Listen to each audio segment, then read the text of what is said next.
যতই তোমরা করো বইয়ের মন কোনোদিন কোনো কিছুতেই পাবে না। কুচবির কিছু না, এটা একদমই সত্যি কথা না। Good morning everyone, welcome back to the channel to a new video. আশা করি তোমরা সবাই খুব ভালো আছো। আর সকাল সকাল না আজকে ঘুম থেকে ওঠার পরেই মনে হচ্ছে হ্যাঁ পুজোটা এবার একদম কাছাকাছি এসেই গেছে। কারণ সকালবেলা আমাদের ওই বাড়ির সামনে যে পুজোটা হয় সেই কমিটি থেকে দেবজিৎকে আর সুব্রতদাকে ফোন করে ডেকে বললো যে তোমাদের গাড়িগুলো সরাও, প্যান্ডেলের যে বাঁশগুলো এসে গেছে সেগুলোকে রাখা হবে। প্যান্ডেলের বাঁশ এসে গেলে তখনই মনে হয় যে হ্যাঁ এবার পুজোটা এসেই গেছে। আজকে আমি ঘুম থেকে উঠতে ওই যে 8:30 বাজিয়েও দিয়েছি। আমাকে এখন ঝটপট রেডি হতে হবে, বেরোতে হবে দোকানের জন্য। দেবজিতের আজকে ছুটি আছে, সে তো শান্তিতে গিয়ে ঘুমিয়ে পড়বে এবার। ওগো, তুমি কি আবার ঘুমিয়ে পড়ছো? আবার ঘুমিয়ে পড়ছো? আমরা আজকে সাফাই অভিযান চালাচ্ছি। কি করছিস? সাফাই অভিযান। আচ্ছা, সাফাই অভিযান। ইয়েস। আচ্ছা, তো ভালো কথা। আমার ঘরের অবস্থাটা তো খুব খারাপ না, যখনই মা জামা কাপড় কাচে তখন সবকিছু এসে আমার ঘরে পড়ে। ওই জন্য এখন পরিষ্কার পরিচ্ছন্ন করে কিছুটা আনলাই, কিছুটা এই ঘরটা করব, আমরা ওই ঘরটা করব, সব করা হবে ধীরে ধীরে। কি অবস্থা দেখাস না প্লিজ, লোকে ভাববে কি অবস্থা করে রেখেছে ঘরে। সে ফুটপাতের মতন অবস্থা। ড্রেসিং টেবিলটা সরিয়ে করব এখানে, আর কম্পিউটার টেবিলটা গুছিয়ে সরিয়ে রাখবো ওখানে। তো পুরো ঘর একদম উলুস তুলুস হয়ে আছে। আপনার কাজের লোক কিরকম ঘর পরিষ্কার করেছে? আরে শুধু ঘর পরিষ্কারই করেনি, জিনিসপত্র এদিক ওদিক করে দিয়েছে। আমার সব থেকে একটা বেশি অবসেশন ছিল এই বাবার ফটোটা এই দেয়ালে ছিল, আর আমার ফটোটা এখানে ছিল। বাবার এই ফটোটা আর আমার এই ফটোটা, এই দুটো ফটো আমি ছুঁতে পর্যন্ত দিতাম না কাউকে। তো আজকে আমি সেই অবসেশনটা কাটিয়ে বাবার ছবিটাকে এখান থেকে শিফট করে এখানে করেছি, আর এখানে আমাদের ছবিটা ছিল সেই ছবিটা শিফট করে এইখানে নিয়ে এসেছি। দেয়ালটা টেক্সচার করা আছে, এই দেয়ালে বাবার ছবিটা রাখ, দেখতে বেশি সুন্দর লাগবে। হবে না, আমার ব্যাপারটা ছিল কি এইখানে আমার বাবার ছবি থাকবে আর তার পাশে আমার এখানে ছবি থাকবে। তো আমি এখন কনস্টেবল, আমার এই ছবিটা রয়েছে। কিছু বছর পর যখন ঘাড়ে স্টার উঠবে, আমি এএসআই হব, তখন তার পাশে আরেকটা লাগবে। মানে বাবার যে ডেজিগনেশন ছিল সেই ডেজিগনেশনটাকে আমি ক্রস করে প্রতিটা মুহূর্তে যে একটা একটা করে উঠবো সেটা আমি পাশে এরকম পাশে লাগাবো। ছেলে হিসাবে ও যেটুকু যা ঘর গুছিয়েছে আমি বলবো এক্সিলেন্ট কাজ করেছে। কিছু কিছু জায়গায় একটু সমস্যা আছে, বাট ঠিক আছে, ওটা আমি ঠিক করে দেবো। সমস্ত ছেলেদেরকেই বলছি, বিবাহিত ছেলেদেরকে, যতই তোমরা করো বইয়ের মন কোনোদিন কোনো কিছুতেই পাবে না। সারা জীবন কিছু না কিছু খুঁত বের করবে। খুবই খুবই বাজে কথা বলি না, একদম ঠিক কথাই বলেছি। যে রাত্রির 12টা পোয়ালে, যদিও আমার বউ জানে না, ভুলেও গেছে, আজ রাত্রির 12টা পোয়ালে আমাদের 1.5 বছর কমপ্লিট হচ্ছে। তো আমি এই 1.5 বছরের বিবাহিত জীবনে এক্সপিরিয়েন্স দিয়ে বলতে পারি, যা কিছু করে নাও লাস্টে একটা খুঁত বেরোবেই বেরোবে। আমি একটু সবকিছু টিপটপ পছন্দ করি। আমি 1.5 বছরে আজ অব্দি কোনোদিন হাজার চেষ্টা করে নিট এন্ড ক্লিন করতে পারিনি। মানে ও কিছু না কিছু খুঁত বের করেছেই করেছে।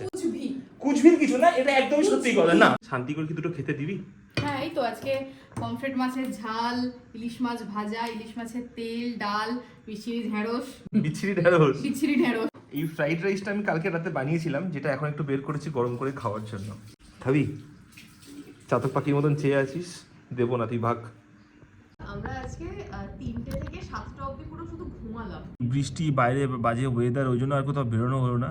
সুব্রত পিঙ্কি আসছে, তো আমরা একটু গল্প টল্প করবো, একসাথে রাত্রিবেলা খাওয়া দাওয়া হবে। স্যার আবার আজকে ধাপ করে নিচে বসতে গিয়ে কোমরে লাগিয়েছে।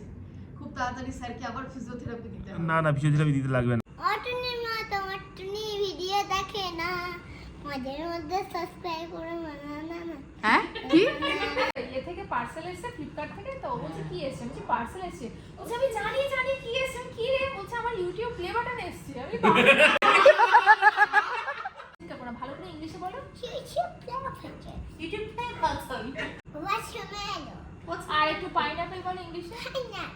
দেখেছিস কত শিক্ষিত হয়ে গেছে? দেখ একটা বিরিয়ানিও খাবো, পেটে ধরবে তো?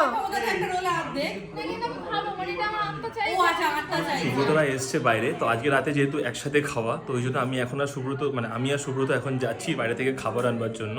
তো চলো বেরোনো যাক এবার, নাহলে অনেক রাত্রি হয়ে গেছে, প্রায় 11টা বাজে, আর খাবার পাবো না।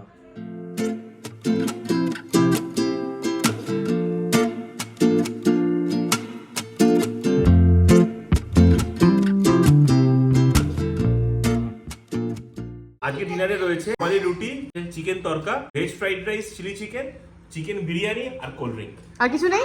না, আর কিছু নেই। হ্যাঁ, সেইটুকু সমাপ্ত। আর একটু পরে 12টা বাজলে আমরা কেক কাটবো।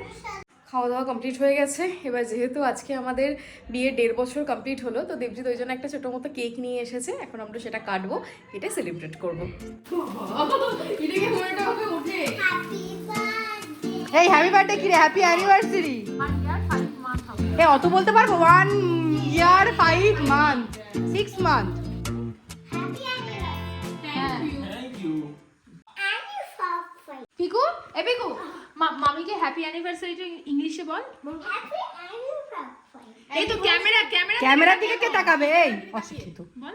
কে- হ্যাপি অ্যানিভার্সারি ওরকম করে না, ভালো করে একটু অ্যানিভার্সারি মামা হ্যাপি তো ফাটাফাটি খাওয়া হলো রাত্রিবেলা। সুব্রত পিঙ্কি এই সবেমাত্র বাড়ি গেল। এখন আমরা সবাই মিলে বসেছি দুর্গাপুজোতে কোন দিন কি খাওয়া দাওয়া হবে সেই লিস্ট করার জন্য। যেটা আমরা সন্ধ্যা থেকে চেষ্টা করছি লিস্টটা বানানোর, কিন্তু আমরা খাবারের মেনু ডিসাইড করে উঠতে পারছি না। তো রাত্রিবেলা আজ ঘুম নেই, অলরেডি 1টা বাজে। এখন লিস্ট বানাচ্ছি, কাল সকালে আমি আবার অফিস যাব। যাই হোক, আমারও সকালবেলা দোকান। আমারও পহাগবেলা পড়ানো আছে। ঠিক আছে, সবাই খুব ব্যস্ত, হ্যাঁ, আমি বুঝতে একদমই পেরেছি। তাই। যদি ভিডিওটা ভালো লেগে থাকে তাহলে একটা লাইক করে দিও, আর যদি ফেসবুক থেকে দেখো তাহলে পেজটাকে অবশ্যই ফলো করো, আর যদি ইউটিউব থেকে দেখো সাবস্ক্রাইব করো। তাহলে ভিডিওটা এখানেই শেষ করলাম, আবার তোমাদের সঙ্গে দেখা হবে অন্য কোনো ভিডিওতে।